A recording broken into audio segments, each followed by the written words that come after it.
हमारे पिताजी ने एक बहुत बड़ी यज्ञ रची है, मैं उसमें शामिल होना चाहती हूँ। आपके पिताजी द्वारा एक यज्ञ का आयोजन किया गया है, आप उसमें शामिल होना चाहती हैं।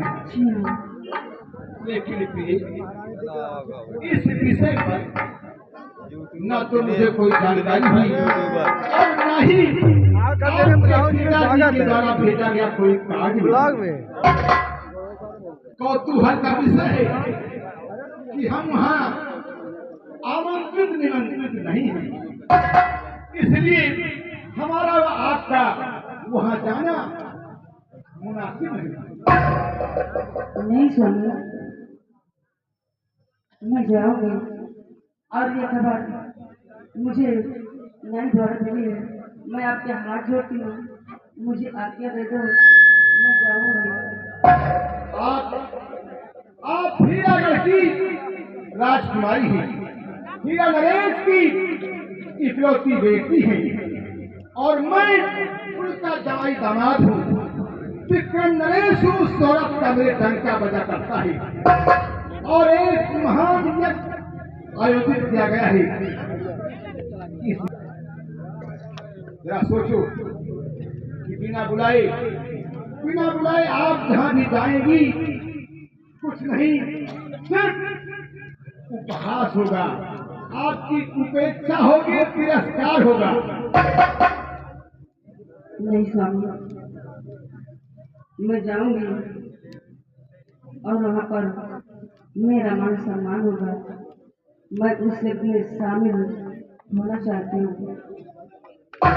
महारानी जी, बालहट, राजहट और उसके इन दोनों के आगे प्रिया हट, अगर आप अपनी हट पर अड़ी है, अपनी जिद पर आमादा है कि मैं जरूर जाऊंगी, आपका सम्मान होगा।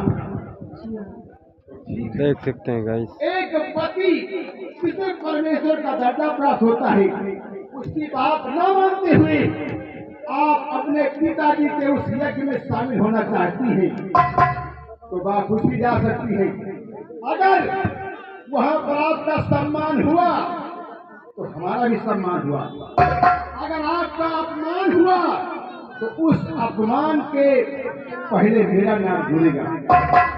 सम्मान होगा तो हंसी खुशी से दरबार चले आना, अगर कहीं सम्मान के बदले आप वहाँ हंसी की बात बनी और तमाम महिलाएं पुरुष आपको देख करके कानाफूसी करते हुए हमारा वह तुम्हारा उपहास किया, तो याद रखो इस नगरी के फाटक दरवाजे तुम्हारे लिए हमेशा के लिए बंद होंगे।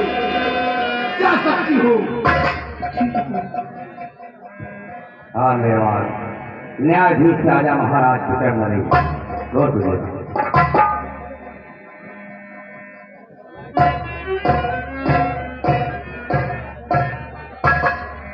जोकर आ गया, जोकर। याद रखो महारानी जी, मैं एक न्याय प्रिय राजा हूँ। इंसाफ की तराजू पर चाहे मेरी संतान मेरी जान क्यों न रख दी जाए, पर ये दोनों बराबर रहेंगी। इंसाफ का जनाजा उठने के पहले हम इस राजगद्दी को छोड़ देंगे। जाओ, अपनी जिद पर तुम अपने पिताजी के द्वारा आयोजित यज्ञ में शामिल होने गई हो। अगर सम्मान के साथ हंसी खुशी से आई और मुझे खबर मिली इनका सम्मान हुआ तब तो ठीक है, नहीं तो यहाँ के दरवाजे तुम्हारे लिए हमेशा हमेशा के लिए बंद। कीजिएगा, बात बढ़ती जा रही है, कहानी बढ़ती जा रही है। महारानी विद्यावती सुलह श्रृंगार करके रथ के ऊपर बैठ जाती है, चल देती है अपने मायके की ओर हीरागढ़ की तरफ। इधर हीरागढ़ का सैनिक राम सिंह उसी सीमा सरहद तक तैनात है कि कोई बिगड़ न्योता के हीरागढ़ में प्रवेश नहीं करेगा। आगे होगा क्या?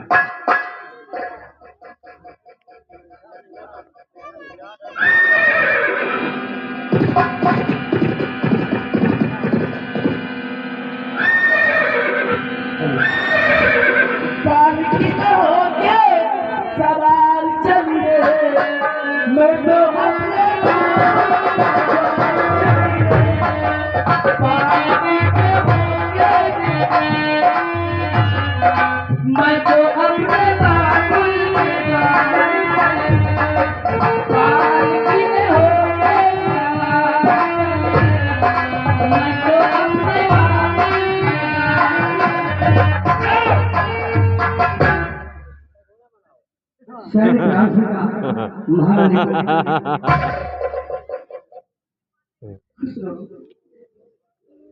राष्ट्रता ये बताओ सब झटकर रथ पर सवार होकर कहाँ के लिए प्रस्थान किया है? मैं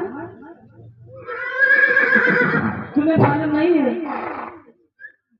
हमारे पिताजी ने एक बहुत बड़ी यज्ञ रचा है, मैं उसमें शामिल होना चाहती हूँ। मैं अपने मायके जा रही हूँ। नहीं राष्ट्रता, आप यज्ञ में शामिल नहीं हो सकती। क्यों? राष्ट्रता यज्ञ में आप शामिल हो जाएगी तो अनर्थ हो जाएगा। मैं कुछ बताना नहीं चाहता हूँ, इतना कहूँगा आप वापस आइए। क्या मैं वापस जाऊँ? नहीं, मैं वापस नहीं जाऊंगी। राष्ट्रता को चिंत करके तो सुनो, आपके पिताजी ने यज्ञ रचा है, लेकिन विद्वानों ने ये बताया है कि अगर आप उस यज्ञ में शामिल होती है तो यज्ञ पूर्ण नहीं होगा। इसलिए आपके पिताजी ने निमंत्रण भी नहीं दिया और मुझे समय पर तैनात किया, इसलिए आप वापस जाइए।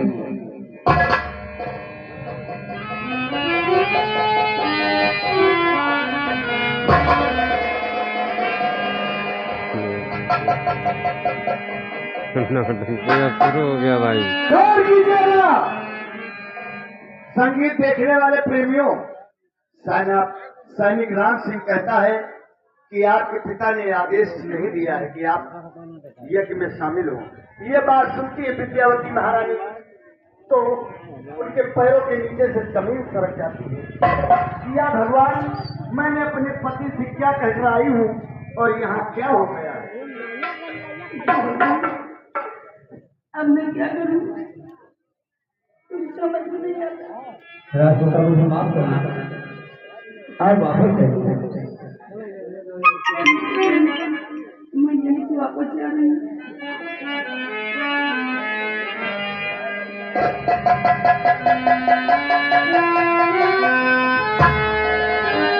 अब मुझे तत्काल रात में बात होना चाहिए।